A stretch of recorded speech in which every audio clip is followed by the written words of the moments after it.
দশম শ্রেণীর খুব গুরুত্বপূর্ণ একটি বিষয় হলো ইতিহাস। আজ আমি তোমাদের দুটি স্কুলের ইতিহাসের দ্বিতীয় ইউনিট টেস্ট তোমাদের সেকেন্ড সামেটিভ এক্সামে প্রশ্নপত্র উত্তর সহ আলোচনা করে দিচ্ছি। এই প্রশ্নগুলি তোমরা খুব ভালো করে রেডি করো এবং এইভাবে আমি আগে তোমাদের জীবনবিজ্ঞান দিয়েছি এবং প্রতিটি বিষয়ে তোমাদের দ্বিতীয় ইউনিট টেস্ট এবং মাধ্যমিক এবং টেস্টের জন্য সাজেশন এবং গুরুত্বপূর্ণ প্রশ্ন দেবো, কখনো উত্তর সহ দিতেই থাকবো।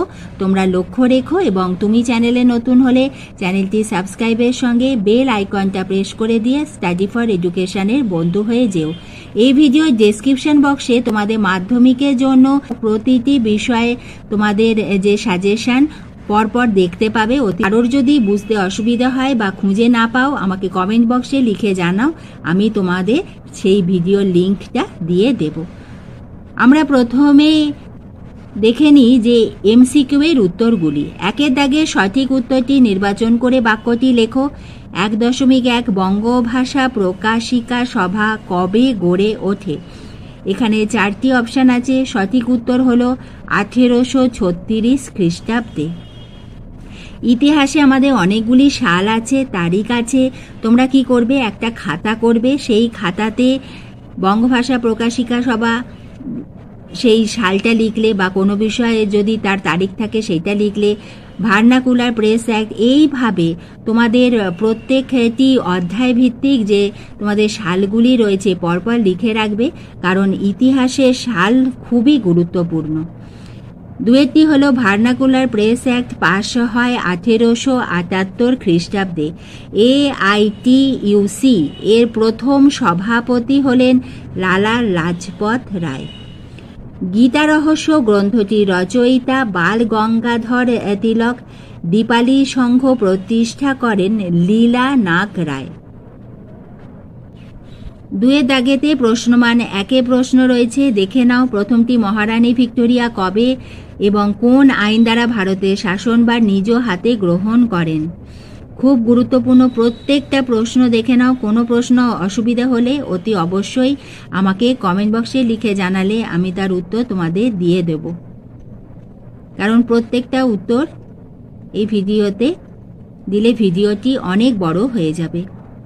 চৌরি চৌরার ঘটনাটি কি? খুবই গুরুত্বপূর্ণ।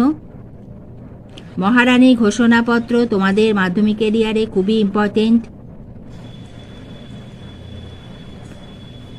প্রশ্নমান 8-এর যে প্রশ্নটি, বিংশ শতকে ভারতের স্বাধীনতা আন্দোলনে শ্রমিকদের ভূমিকা আলোচনা করো।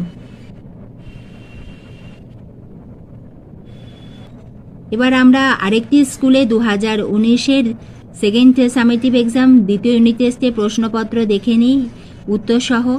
একেরটি হলো 1857 বিদ্রোহকে ভারতের প্রথম স্বাধীনতা সংগ্রাম বলে মনে করেন। ঘয়ের উত্তরটা সঠিক, বিনায়ক দামোদর সাভারকার। সিপাহী বিদ্রোহের সময় ভারতের গভর্নর জেনারেল ছিলেন লর্ড ক্যানিং। ভাইসরয় শব্দের অর্থ কি? রাজ প্রতিনিধি। ভারতে প্রথম স্বদেশী কার্টুনিস্ট বলা হয় গগনেন্দ্রনাথ ঠাকুরকে। মুদ্রণ যন্ত্রে সর্বপ্রথম বাংলা বই ছাপা হয় রোমান হরফে। এশিয়ার প্রথম ডিগ্রি কলেজ প্রতিষ্ঠিত হয় শ্রীরামপুরে। Indian association for the cultivation of science প্রতিষ্ঠা করেন ডক্টর মহেন্দ্রলাল সরকার। 8 প্রশ্ন, হালি প্রথা প্রচলিত ছিল বারদৌলিতে। একা কৃষক আন্দোলন হয়েছিল 1921 খ্রিস্টাব্দে। তেলেঙ্গানা আন্দোলন হয় উত্তরপ্রদেশে। এবার তোমরা 2-এর দাগে প্রশ্নগুলি দেখে নাও।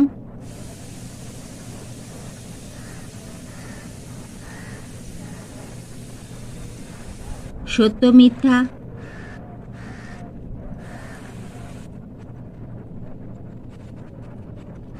স্তম্ভ মেলাও।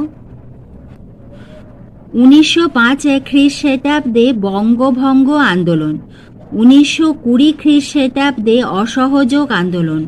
1930 খ্রিস্টাব্দে আইন অমান্য আন্দোলন। 1942 খ্রিস্টাব্দে ভারত ছাড়ো আন্দোলন।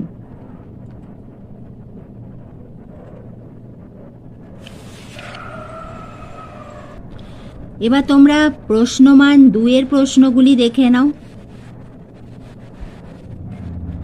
কারা শ্রীরামপুর তৈ নামে পরিচিত ছিল? খুবই ইম্পর্টেন্ট। ভারত তথা এশিয়ার প্রথম সাপ্তাহিক সংবাদপত্র কোনটি? এটি কবে প্রথম প্রকাশিত হয়? এবার 4 মার্কস অর্থাৎ প্রশ্নমান 4 এর প্রশ্নগুলি দেখে নাও। এগুলো অতি অবশ্যই রেডি করো। মহারানী ঘোষণাপত্রে কি বলা হয়েছে? জাতীয়তাবোধের বিকাশে স্বামী বিবেকানন্দের বর্তমান ভারত গ্রন্থটির কি ভূমিকা ছিল? জাতীয় শিক্ষা বলতে কি বোঝো? জাতীয় শিক্ষা পরিষদ গঠনের উদ্দেশ্য কি ছিল? বারদৌলি সত্যাগ্রহ 1928 খ্রিস্টাব্দ সম্পর্কে কি জানো? প্রত্যেকটা প্রশ্ন ইম্পর্টেন্ট। এবং তোমাদের প্রশ্নমান 8 এর প্রশ্ন দুটি দেখে নি। প্রকৃতি, মানুষ ও শিক্ষার সমন্বয়ের ক্ষেত্রে রবীন্দ্রনাথের ভাবনা ব্যাখ্যা করো। খুব ইম্পর্টেন্ট তোমাদের ইয়ারে। বিংশ শতাব্দীর ভারতে শ্রমিক আন্দোলনের অগ্রগতির বিবরণ দাও। তাহলে আজ আমি তোমাদের দ্বিতীয় ইউনিট টেস্টে 2টি স্কুলের ইতিহাসের প্রশ্নপত্রের ছোট প্রশ্ন উত্তর সহ আলোচনা করে দিলাম এবং বড় প্রশ্নগুলি তোমরা রেডি করো। কোনো অসুবিধা হলে অতি অবশ্যই আমাকে কমেন্ট বক্সে লিখে জানিও। আর তোমাদের মাধ্যমিকের সাজেশানে প্লেলিস্টটা তোমরা অতি অবশ্যই দেখে নিও, যার লিঙ্ক এই ভিডিও ডেসক্রিপশন বক্সে রয়েছে। তোমাদের খুব উপকার হবে। ভিডিওটি ভালো লাগলে, এতটুকু উপকারে এলে একটা লাইক করে দিও।